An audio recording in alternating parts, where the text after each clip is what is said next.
Shanquella, can you at least fight back? No. Watch your face. At least something. At least fight back, something. Get up, bro. Get up. She paid for the villa. She paid for the chef.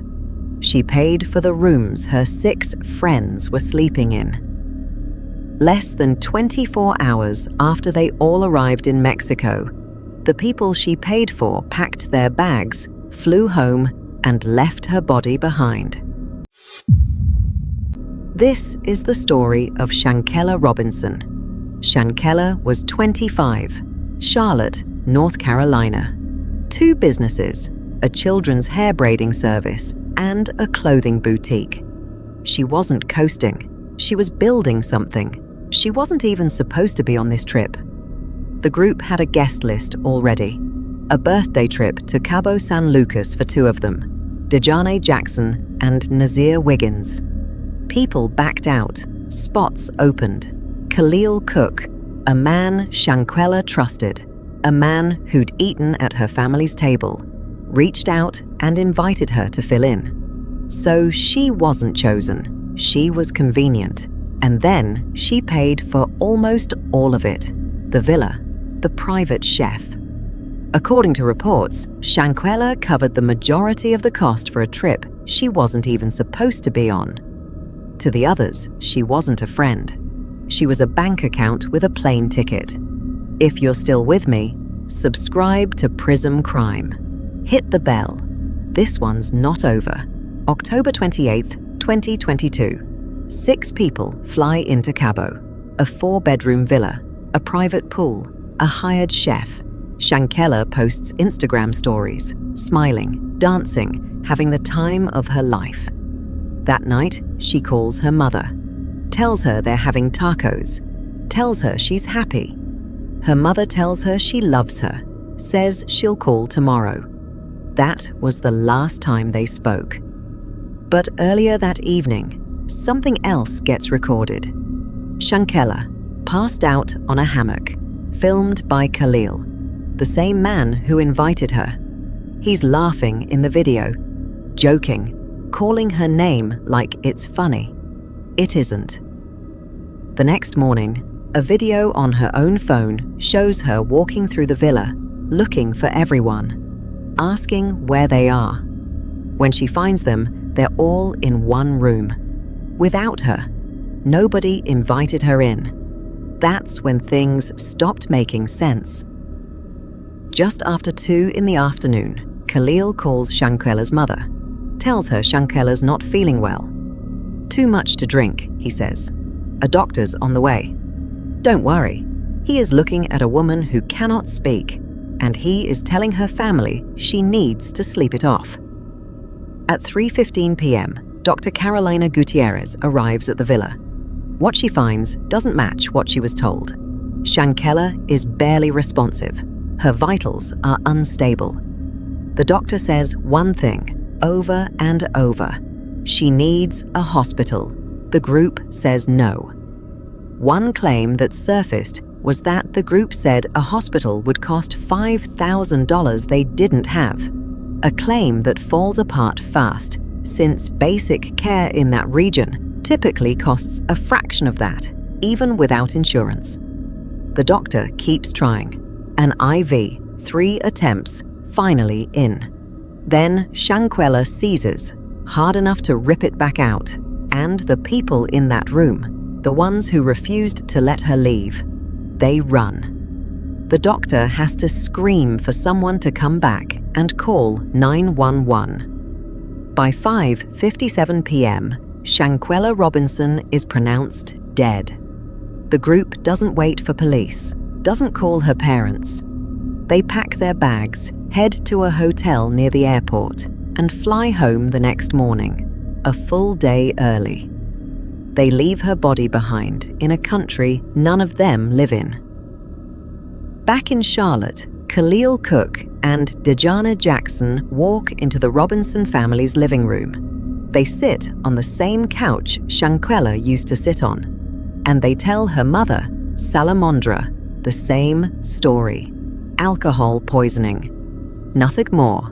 Salamandra believes them. Why wouldn't she? Khalil had been part of this family for years, but the stories don't match. One says she was found in the shower. Another says the bed.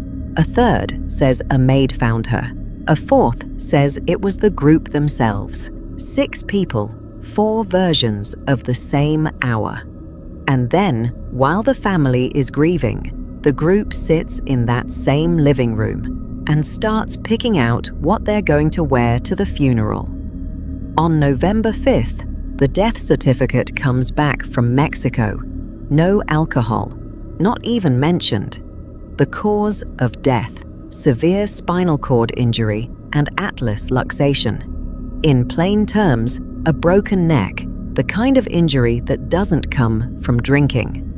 The certificate states she died within 15 minutes of sustaining it. Right around the time the death certificate becomes public, every one of them stops calling, stops visiting, goes silent. If you've got nothing to hide, that's a strange time to disappear. Then, on November 16th, a video leaks. It shows Shanquella, naked, defenseless, being beaten by Dejanay Jackson while others in the room record it. At one point on the audio, Khalil's voice is heard asking her if she can at least fight back. She doesn't. She can't. Nobody in that room steps in. Not one person. Quilla, can you at least fight back? No. Why she not fighting? At least something. At least fight back, something. Get up, bro. Get up. The video does what nothing else could. It forces the case into the open. Mexican authorities classify Shanquella's death as femicide and issue an arrest warrant for Dejanay Jackson, naming her as the direct aggressor. There's a huge financial incentive to keep Cabo open and to keep people feeling safe. So to the extent they can find, prosecute, incarcerate the people that did this, in my opinion, they're going to try to do it. The misunderstanding a lot of people have is that, hey, man, if I'm an American and I'm in trouble somewhere, boy, they'll come to my rescue. And the reality is not unless there's a really big interest internationally in coming to your rescue, because they will not upset international relations with a sovereign nation just to help out. Here's where the case splits in two. Mexico's autopsy says spinal cord injury, broken neck, instant death. The United States runs its own examination after Shanquella's body has already been embalmed and flown home, and rules the cause of death undetermined. 2 countries, 2 conclusions, 1 body. In April 2023, the US Department of Justice declines to file federal charges. Not enough evidence, they say, to prove a crime beyond a reasonable doubt. A judge is denying a woman's request to be removed from a wrongful death lawsuit. So this case now is tied to the 2022 death of Shanquella Robinson, a Charlotte woman who died while vacationing in Mexico. So her death made international headlines after disturbing video showed Robinson being assaulted while on that trip. Her family later filed a lawsuit against the 6 people Robinson traveled with. So one of the group members, who has now since changed her name, attempted to get the lawsuit dismissed. Records now show that request was denied. That's the latest in this case. Let's talk about it now with Chief Legal Analyst Khalif Rhodes. Khalif, so when you look at this, a name change, first of all, it's in the records what her old name was, her new name now. The judge now denied Amani Green's request to be dismissed from this lawsuit. Kind of where does this stand and what does this say about this case? Most lawsuits that are filed, this is the normal process. You file a complaint, the other side's going to file an answer, and attached to that answer is going to be a motion to dismiss.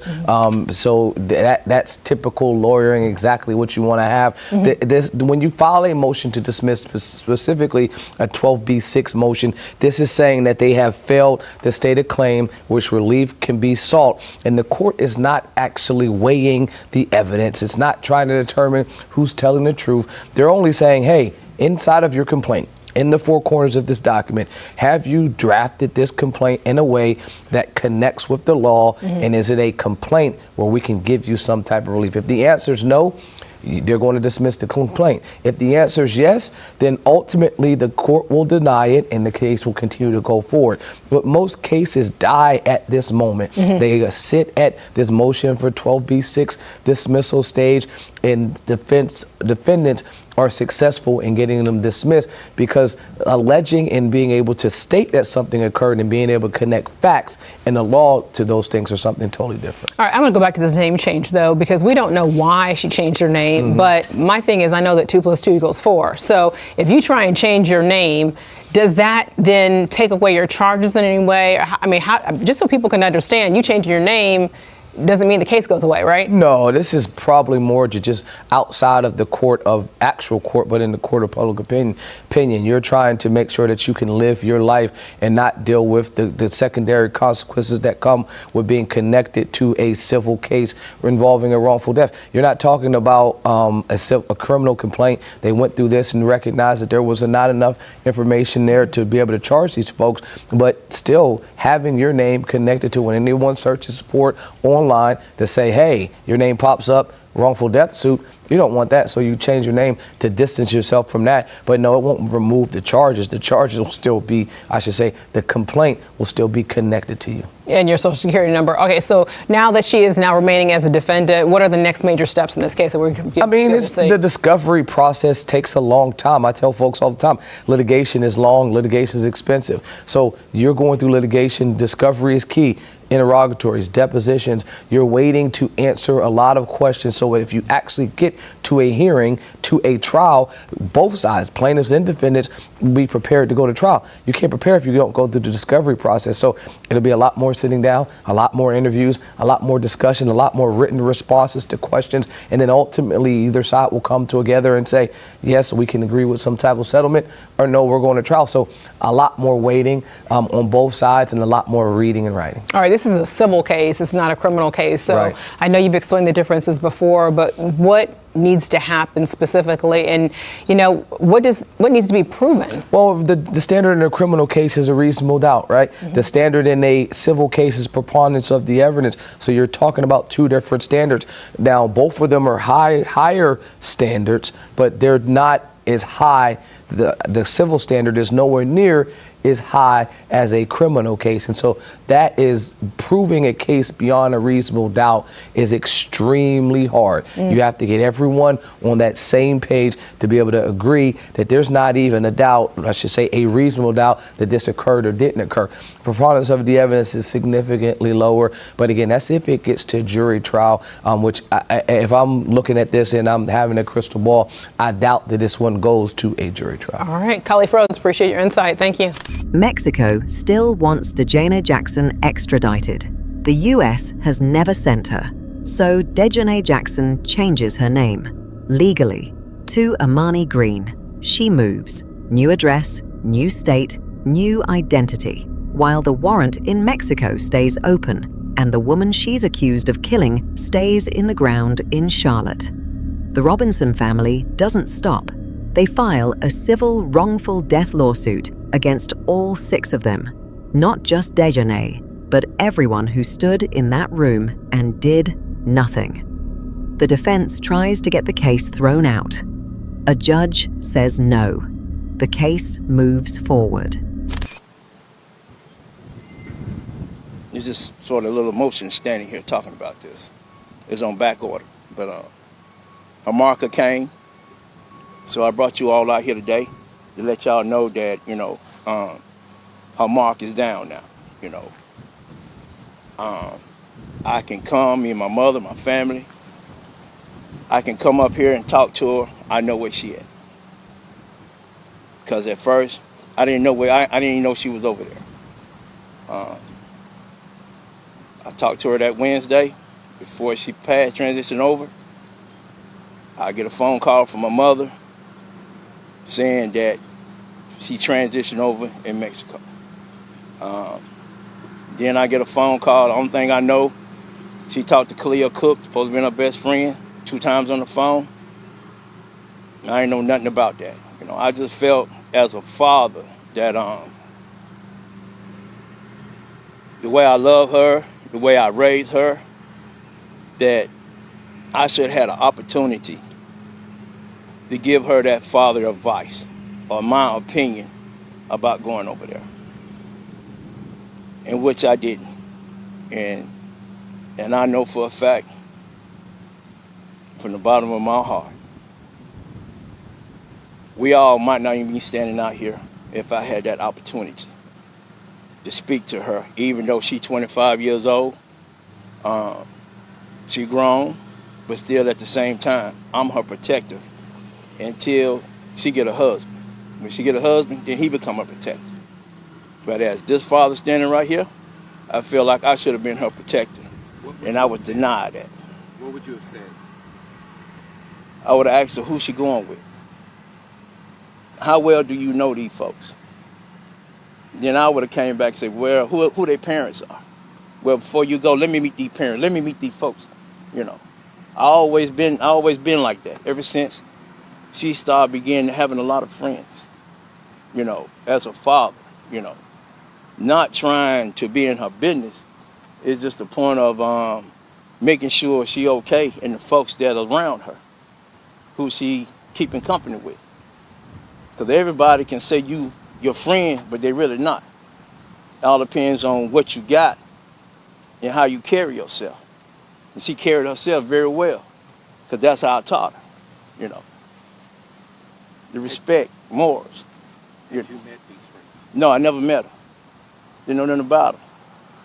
You know, only thing I know, her mother said they went to school with her, and she's gonna tell me, you know, told me, well, you don't know them. So I said, do you know them? She said, I know of them, but I'm seeing in the interview, you know, you told your lawyer, Sue Robinson, that you just know one of them. That was Khalil Cook. So that tells me right there, we both was in the blind, as a mother and a father. We both in the blind. We both didn't even know these folks, you know. So. Can we start last week, or about more than a week ago? I'm sure you heard the information, got the information that there will be no prosecution by the United States Attorney's Office. Well, yeah, but the case is still open though. So God is still moving. My faith is so strong as a mustard seed that He will prevail. You know. And what does that look like to you? Patient, like I always been. Just like y'all standing out here, I was patient while y'all set up and everything. I always been patient. But I mean, what does that look like as far as, you said you're still hopeful for what? Justice will be served.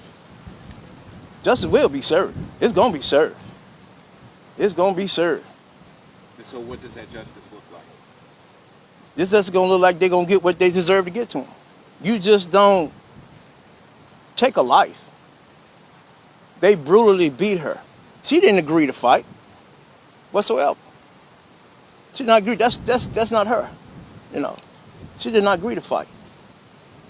You know, she was going over there, enjoy somebody's birthday, one of the she graduated with. That's what she thought she was going to do, and then enjoy it, take photos, you know, put them on her phone, come back and enjoy it, and, you know, talk about it to her other friends, you know.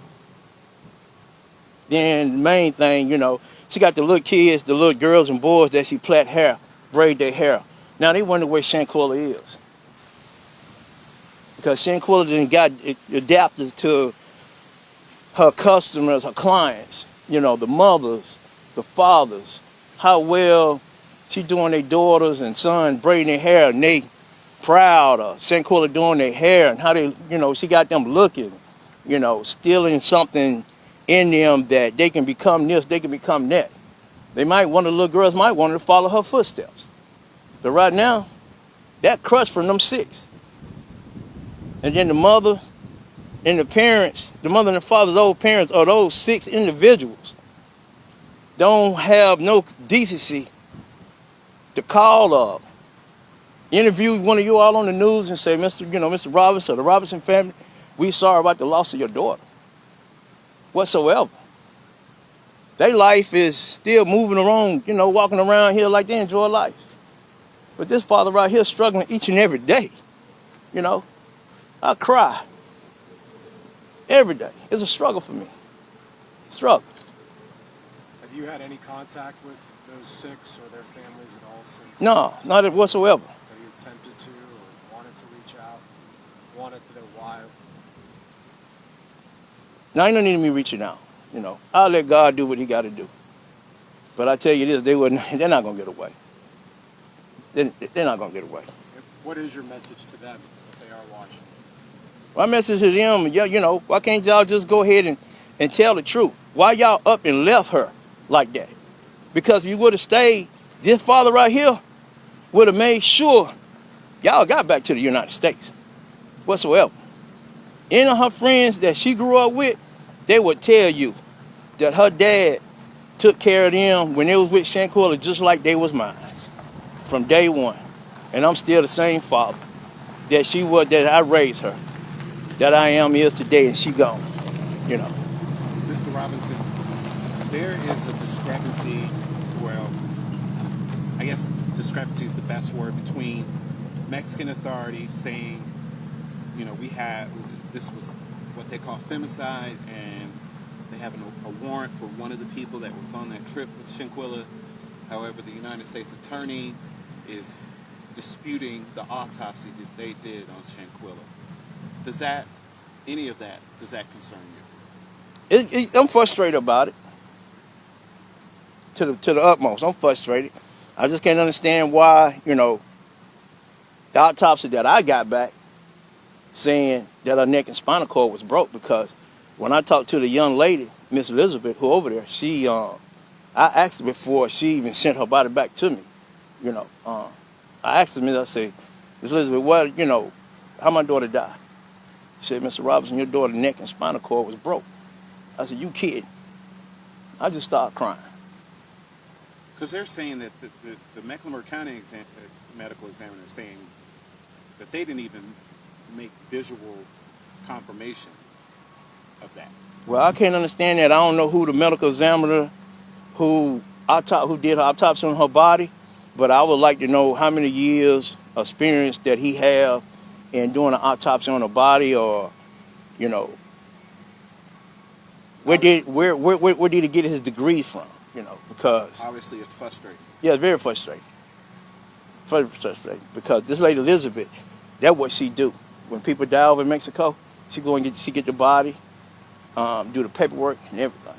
And when's the last time you had communication? Like, how often is the communication with the authorities down in Mexico? Not so often. You know, she'll send me a text message, you know, how I'm doing and everything, but the case, everybody still is pulling for Shanquella's justice down there in Mexico, Cabo. I mean, you know, the concierge is saying that Shanquella didn't fit well in. My main objective is this: if nothing didn't happen, why they just up and left? You came that Friday. You supposed to stay about a couple of days, but you're gonna just up and leave that next day and get back on the plane and come back over here like it wasn't nothing? You gonna just leave her over there? That don't even sound right. Friends just don't do that. Friends don't do that. Is the plan still to rally in D.C. in May? Well, I'm hearing from the information that I get from the news and people texting me. So they keep me out of it. So they don't tell me, you know. Can I get you to talk? You mentioned the GoFundMe page a little bit earlier when we first started out talking. Yes. Do you want to? It sounded like you don't really have. You said you don't want to be involved with the GoFundMe page. I never did want to be involved in the GoFundMe from day one, because there wasn't nobody arrested. I just want justice.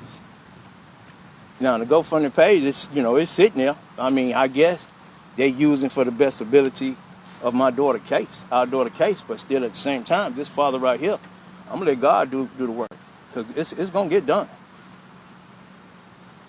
God said you trust in Him, He ain't gonna fail you and He ain't gonna forsake you. And so that's how I'm gonna stand, y'all. I'm gonna continue to stand. I'm gonna continue to stand on my faith. I'm gonna continue to stand on my faith from day one since she left me, you know.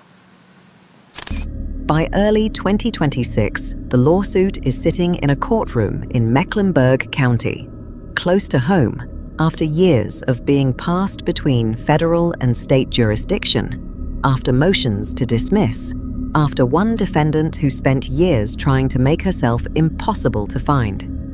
No criminal charges in the United States, no extradition, no trial date. What there is, a video the world has already seen. A death certificate that contradicts the story the group told. And a mother who has spent 4 years correcting people who get the timeline wrong because somebody has to. Shanquella Robinson funded a vacation for 6 people who called her a friend. She didn't make it home, and as of now, not one of them has answered for it in a court of law. If you're into real cases that don't quite add up, subscribe to Prism Crime. There's more coming.